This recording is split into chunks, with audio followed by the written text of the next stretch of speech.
નમસ્કાર, હું છું કેતલ અને આપ જોઈ રહ્યા છો CB24। અમદાવાદના જગન્નાથ મંદિર ખાતે આજે જળ યાત્રા બાદ ભંડારાનું આયોજન કરવામાં આવ્યું હતું। આ ભંડારામાં ખાસ કાલી રોટી ધોળી દાળનો પ્રસાદ પીરસવામાં આવ્યો હતો। અમદાવાદના જગન્નાથ મંદિરમાં આજે ભક્તિમય માહોલ છે। રથયાત્રા પહેલા જ આજે જગન્નાથ મંદિરમાં ધામધૂમથી જળયાત્રાની શોભાયાત્રા નીકળી હતી। તો જળયાત્રા નિમિત્તે મંદિરમાં આજે ભંડારાનું આયોજન કરવામાં આવ્યું છે। આ ભંડારામાં ભક્તોને વિશેષ પ્રસાદ આપવામાં આવે છે। ભંડારામાં કાલી રોટી ધોળી દાળના પ્રસાદ ભક્તો સહિત સંતો અને મહંતો લાભો લેતા હોય છે। તો અષાઢી બીજના રોજ દેશભરમાં ભગવાન વિષ્ણુને સમર્પિત રથયાત્રાની ધામધૂમથી ઉજવણી થતી હોય છે।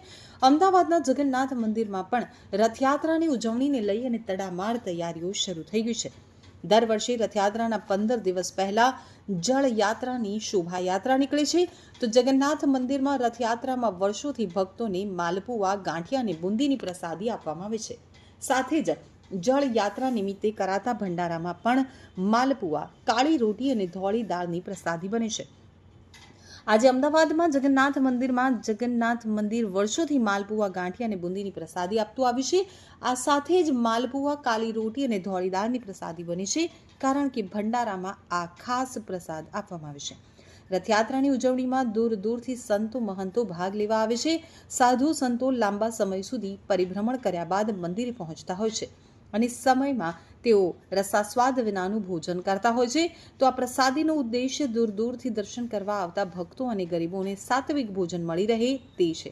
આ ઉપરાંત મંદિરમાં આવતા ભક્તો ભૂખ્યા ન જાય તેવા હેતુથી મહંત દ્વારા કાલી રોટી ધોળી દાળના પ્રસાદ આપવાની શરૂઆત કરાઈ હતી। આ પરંપરા આજે પણ ચાલુ છે।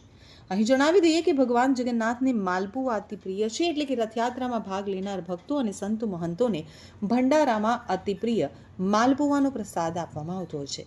કાલી રોટી ધોળી દાળના પ્રસાદમાં કાલી રોટી એટલે કે માલપુઆ અને ધોળી દાળ એટલે કે દૂધ પાકનો પ્રસાદ ભક્તોને પીરસવામાં આવે છે।